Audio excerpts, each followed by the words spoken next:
propósito da recente eleição da professora como provedora do telespectador na RTP, queria pedir-lhe que nos falasse um bocadinho sobre o livro branco do Serviço Público de Média, publicado já em 2023, mas ainda muito atual, parece-me. Portanto, perguntar-lhe que papel é que desempenha o Serviço Público de Média hoje e também o do provedor de telespectadores. Okay, então temos 3 temas, não é? Se calhar começávamos pelo Serviço Público de Média, se calhar é o assim, mais abrangente e pode fazer sentido começar por lá. No momento em que pode, e como tem sido nos últimos anos, se calhar questionada a existência, se faz sentido ou não existir um serviço público de média. E já estamos aqui, ao mesmo tempo, a falar do que o livro branco veio propor, porque ao estarmos a falar de serviço público de média, já estamos a assumir uma série de transformações que estão em curso, não é? Que já começaram há algum tempo, e que se calhar mais visível é a substituição da própria terminologia. Havia um serviço público de rádio e televisão e agora é um serviço público de média, e esta alteração não é inconsequente, não é? O que é que está aqui em causa? Está aqui em causa um ecossistema mediático mais complexo, se quisermos assim dizer, pautado pelo digital, em que há que pensar na diversidade de consumos que existem atualmente, na diversidade de públicos, na maneira de ver televisão e de ouvir rádio tão diferente hoje da que era há 10, 20, 50 anos, 60 anos, quando a televisão, a RTP surgiu, em 1957. E, portanto, todas essas mudanças no serviço público enfim, estão patentes ou estão descritas e foram alvo de recomendações no livro branco, mas partindo deste princípio que não é questionável a existência de um serviço público de média. Ou seja, enfim, está previsto na Constituição da República Portuguesa, não com esta designação, mas que, a par de outros serviços essenciais, também haja um serviço público prestado, enfim, pelo Estado, prestado e financiado, no caso, de audiovisual e de rádio. Porquê é que isto é importante, existir ou não? Enfim, nas suas várias possibilidades e formatos. Não quer dizer que estejamos na presença do melhor serviço público de média que possa existir no mundo, mas acho que não, enfim, nós que é consumidor, ou telespectador, ou ouvinte da rádio, ou enfim, utilizador de toda a parafernália digital que a RTP disponibiliza, possa duvidar da sua importância, porque, na verdade, há uma série de princípios que o Serviço Público de Média assegura, desde o pluralismo, a universalidade de acesso, a independência, a que outros operadores não estão tão obrigados, não é? Então, há imensas coisas invisíveis que acontecem na RTP, invisíveis para a maior parte das pessoas e que são verdadeiramente fundamentais. Aqui, se calhar, sublinhava a questão das acessibilidades, não é? O ter programas que estão legendados para pessoas que têm dificuldades auditivas, que têm audiodescrição no teletexto, não é? Que é uma ferramenta arcaica, mas que ainda serve muito para que estas pessoas possam ter acesso aos conteúdos.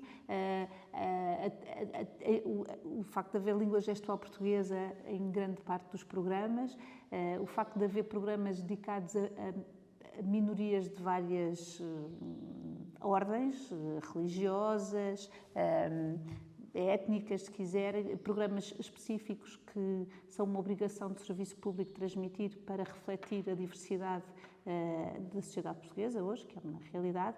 Portanto, estas obrigações do serviço público são cumpridas pela RTP, que creio que tornam muito relevante a sua existência. Sobre o papel de provedora, é um cargo que foi instituído faz exatamente este ano 20 anos, em 2006, está previsto na Lei da Televisão e da Rádio, um provedor do telespectador e um provedor do ouvinte, e eu só posso dizer, se calhar, enfim, fica um bocadinho mal dizer da sua importância, mas eu acho que ela fica muito refletida no número de mensagens que recebo. Posso dizer que desde que entrei em funções, a 1 de março, já recebi perto de 4.000 mensagens de telespectadores, o que é de facto, enfim, estavam algumas acumuladas para trás, porque houve um hiato entre a antiga provedora e a minha entrada em funções, mas de facto é muito relevante e tem sido muito interessante ver o que é que interessa aos telespectadores e a atenção com que estão às emissões da RTP. A tudo, desde a questionar escolhas de comentadores, até questionar a existência da missa dominical, até corrigir erros de português, até corrigir perguntas do Joker, até questionar para onde é que vão as ofertas que são dadas ao Fernando Mendes no preço certo. Portanto, há imensa coisa que interessa às pessoas e que é exigida à RTP. Há pouco dizia que o serviço público há sempre espaço para o fortalecer, para o melhorar, e queria perguntar-lhe que ameaças ou que principais ameaças é que também no âmbito da investigação para o livro branco do serviço público encontraram que precisavam de ser resolvidas com maior urgência. Eu acho que algumas questões podem ser melhoradas, claro, descreveria algumas. Uma que me parece particularmente importante é que o serviço público de média não tenha a tentação de ceder àquilo que são as agendas mediáticas dos outros operadores. E isso em várias facetas. Desde logo, sabemos, não é, como estudiosos da comunicação e também como consumidores de informação, que andamos frequentemente de macrotema em macrotema e de monotema em monotema, não é? Pandemia, Ucrânia, comboio de tempestades, guerra no Irão. Parece que há um tema que a certa altura ocupa toda a atualidade e que ensombrece ou oculta tudo o resto que se passa, não é? E o Serviço Público de Média não pode ceder a essa tendência do monotema. Isto acho que é algo que pode ser melhorado, não só nos temas, mas também nos formatos. Sabemos que há formatos que são hoje muito populares, nomeadamente a nível de documentário. Enfim, aqui podíamos discutir o que é comentário, o que é análise, como é que isso se faz hoje na televisão portuguesa, mas às vezes há um certo ir atrás de formatos que existem noutros canais que também pode ser avaliado e deve ser avaliado.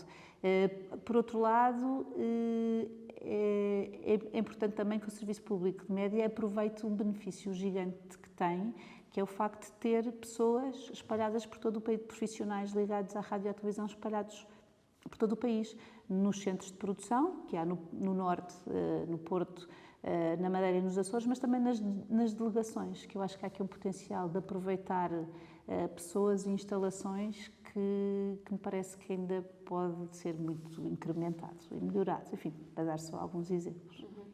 A professora também se tem debruçado muito sobre a imagem e acho que está sempre ligada, inevitavelmente, à comunicação e aos média. E estamos a falar de livros, estamos numa biblioteca do Departamento de Comunicação. De que forma é que... Ainda não fomos alcandurados a departamento, ainda somos só secção, não é? O Departamento de Filosofia, Comunicação e Informação. O predomínio da imagem...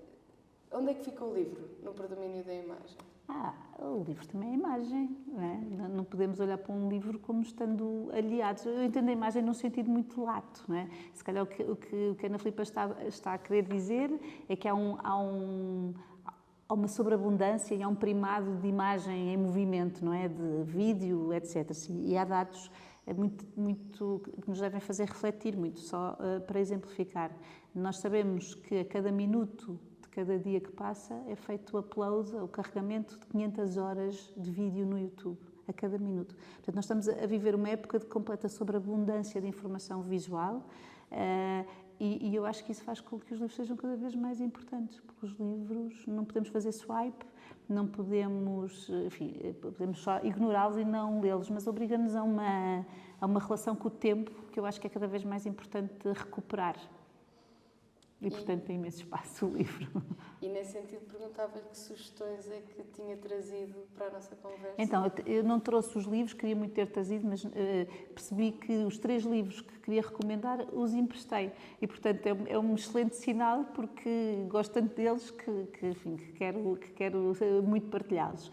E escolhi o primeiro, estamos nesta biblioteca que se chama Mário Mesquita, em homenagem a um dos fundadores do curso de jornalismo em Coimbra, e escolho um livro que foi feito em homenagem ao professor Mário Mesquita, que se chama A Liberdade como Princípio, e que é um livro que junta contributos de várias áreas, desde testemunhos sobre o professor Mário Mesquita, e este livro foi editado ainda em vida, portanto é particularmente significativo como homenagem, não póstuma, mas ainda durante a vida do professor Mário Mesquita, e tem textos sobre as áreas variadas sobre as quais o professor Mário Mesquita se debruçou. É um livro exigente, muito completo e que eu recomendaria. Portanto, recomendo que não o tenha aqui. O segundo é o livro que se calhar mais, que eu acho que devia ser mais lido por pais e educadores no nosso tempo, que se chama A Geração Ansiosa, que é de um psicólogo norte-americano chamado Jonathan Haidt e que fala um bocadinho das consequências desta sociedade hiperconectada e o que é que as redes sociais, sobretudo, estão a mudar nos comportamentos, na maneira de aprender, na maneira de se relacionar com o mundo das crianças e dos jovens. E ninguém consegue ler aquele livro e ficar na mesma, não é? E não querer mudar alguma coisa na gestão dos telemóveis e das redes sociais. Não é?